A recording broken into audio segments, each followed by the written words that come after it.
ఆయన బాధ్యత కలిగిన పోలీస్, అన్ని రూల్స్ తెలిసిన వ్యక్తి, కానీ ఒక్కసారిగా మృగాడిగా మారిపోయారు. అభం శుభం తెలియని సామాన్యుడిపై విరుచుకుపడ్డారు. లాఠీలు జొలిపించింది, ప్రతాపం చూపించారు. కరీంనగర్ కమిషనరేట్ పరిధిలో కాకిల ఆగడాలు శృతిమించిపోయాయి. గన్నేరువరం ఎస్ఐ తాండ్ర నరేష్ సైకోగా మారిపోయాడని బాధితులు వాపోతున్నారు. ఇద్దరు మిత్రులు బైక్పై వెళ్తుంటే వెనుక కూర్చున్న అచ్యుత్ అనే యువకుడిని డ్రంక్ అండ్ డ్రైవ్ పేరుతో చితక్కొట్టారు. గన్నేరువరం ఎస్ఐ బైక్ వెనుక కూర్చున్నోళ్లకు డ్రంక్ అండ్ డ్రైవ్ టెస్ట్ ఎందుకని ప్రశ్నించడమే అచ్యుత్ చేసిన నేరం. మమ్మల్నే ప్రశ్నిస్తావా అంటూ రెచ్చిపోయారు గన్నేరువరం పోలీసులు. యువకుడు అచ్యుత్ గౌడ్ పట్ల కర్కశంగా అమానవీయంగా వ్యవహరించారు. లాఠీలకు పని చెప్పి అతన్ని చితక్కొట్టారు. దీంతో నడవలేని స్థితిలో కొట్టుమిట్టాడుతున్నాడు ఆ యువకుడు.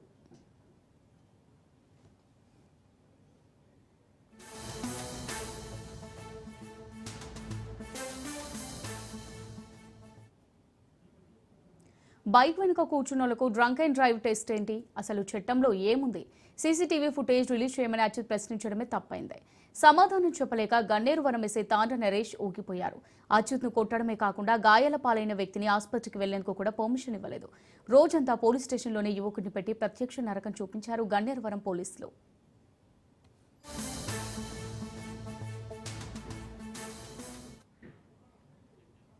దాహం వేస్తోంది, నీళ్లివ్వమని అడిగితే అసభ్య పదజాలంతో దూషించాడు ఎస్ఐ నరేష్.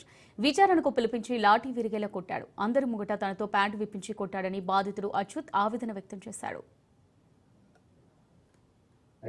నేను స్టేషన్ లోపలికి వెళ్ళగానే నేను బండి వెనక కూర్చున్నా కదా సార్, నన్ను ఎందుకు ఇట్లా చేసిరు అని అన్నందుకు నీ లోపలికి తీసుకువెళ్ళు రాయడంతోనే నన్ను లోపలికి తీసుకెళ్లారు. ఎస్ఐ గారు నన్ను గద్దరిగానే నేను లోపలికి రూమ్లోకి వెళ్ళిపోయినాక నా వెనకనే వచ్చాడు. వచ్చినాక జాలికి పట్టుకొని పాయింట్ ఇప్పురా అన్నాడు, కానీ నేను ఇప్పలేదు.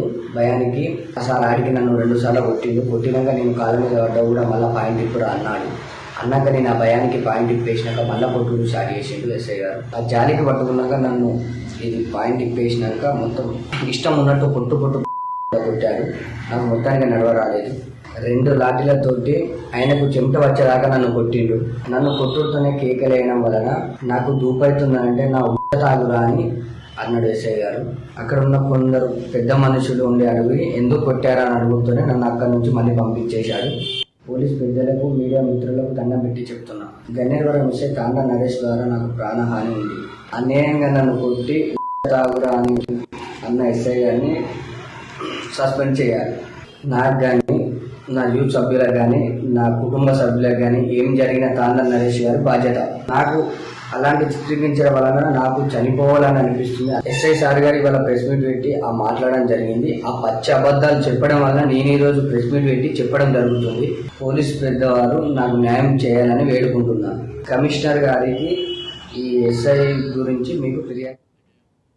ఫ్రెండ్లీ పోలీస్ అంటూనే అమాయకుల బెడ్డు తీస్తున్నారు కొందరు పోలీసులు. గన్నేరువరం ఎస్ఐ నరేష్ తీరుపై సర్వత్రా విమర్శలు వ్యక్తమవుతున్నాయి. కబ్జాదారులతో చట్టాపట్టాల ఆఫీసర్లకు తప్పుడు సమాచారం ఇవ్వడం, నేరస్తులతో చేతులు కలిపి కేసులను నీరుగార్చడం, అనేక ల్యాండ్ సెటిల్మెంట్లు చేయడం, ఇసుక అక్రమ రవాణా, ఇలా అనేక వివాదాల్లో ఉన్నారు ఎస్ఐ నరేష్. ఆయనపై ఫిర్యాదులు చేసినా ఉన్నతాధికారులు పట్టించుకోవడం లేదట. అనేక కంప్లైంట్స్ విచారణ దశలో ఉన్నాయి. కరీంనగర్ సిపి, ఐజీలకు ఫిర్యాదు చేసినా ఎలాంటి చర్యలు తీసుకోలేదని బాధితులు వాపోతున్నారు.